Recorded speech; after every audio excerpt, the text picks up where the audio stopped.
نحمده ونصلي على رسوله الكريم اما بعد فاعوذ بالله من الشيطان الرجيم بسم الله الرحمن الرحيم شهد الله أنه لا إله إلا هو والملائكة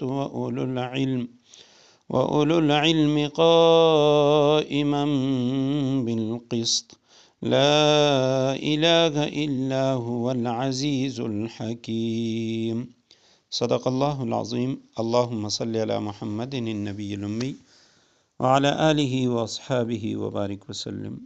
سورہ آل عمران آیت کریمہ کا نمبر 18 ہے۔ آیت کریمہ کا ترجمہ یہ ہے: شہد اللہ نے خود اس بات کی گواہی دی ہے انہ لا الہ الا ہو کہ اللہ کے سوا کوئی معبود نہیں، والملائکۃ اور فرشتوں نے، وَأُولُو الْعِلْمِ اور اہل علم نے بھی یہ گواہی دی ہے کہ اللہ کے سوا کوئی معبود نہیں۔ قائماً بالقسط جس نے انصاف کے ساتھ کائنات کا انتظام سنبھالا ہوا ہے، لا الہ الا ہو اس کے سوا کوئی عبادت کے لائق نہیں، العزیز الحکیم جس کا اقتدار بھی کامل ہے، حکمت بھی کامل۔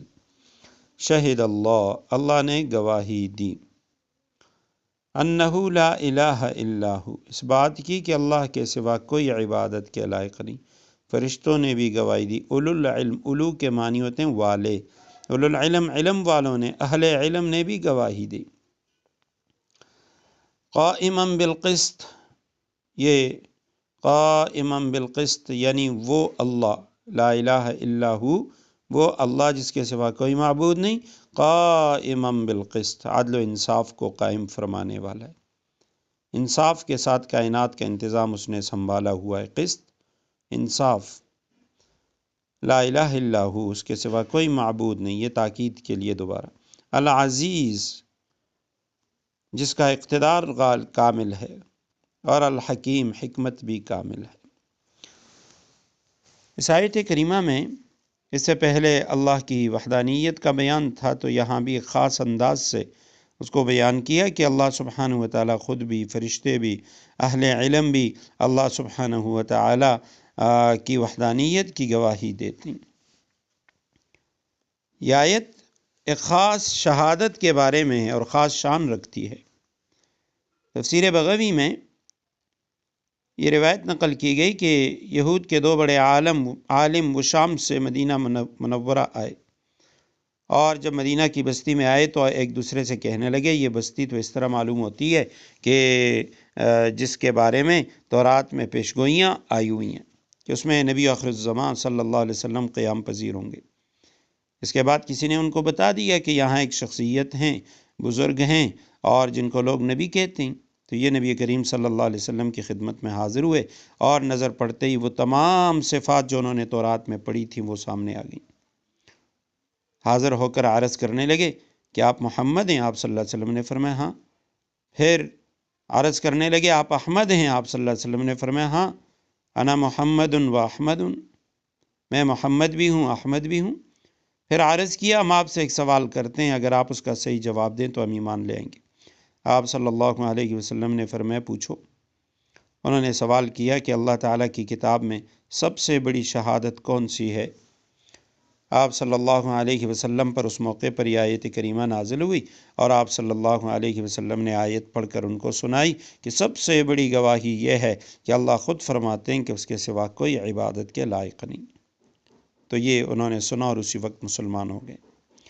مسند احمد میں ہے، عرفات میں رسول اللہ صلی اللہ علیہ وسلم نے یہ آیت کریمہ پڑھی تو اس کے بعد فرمایا وَأَنَا عَلَى ذَلِكَ مِنَ الشَّاهِدِينَ، اے اللہ، اے میرے پروردگار، میں بھی اس پر شاہد ہوں۔ امام اعمش رحمہ اللہ نے لکھا ہے کہ جو شخص اس آیت کی تلاوت کے بعد یہ کہے انا علی ذالک من الشاہدین، تو اللہ تعالیٰ قیامت کے دن فرشتوں سے فرمائیں گے کہ میرے بندے نے ایک عہد کیا ہے، اور میں عہد پورا کرنے والوں میں سب سے زیادہ عہد پورا کرنے والا ہوں، اس لیے میرے بندے کو جنت میں داخل کر دو۔ امام اعمش نے یہ روایت نقل کی ہے جو حافظ ابن کثیر نے اپنی تفسیر میں لکھی۔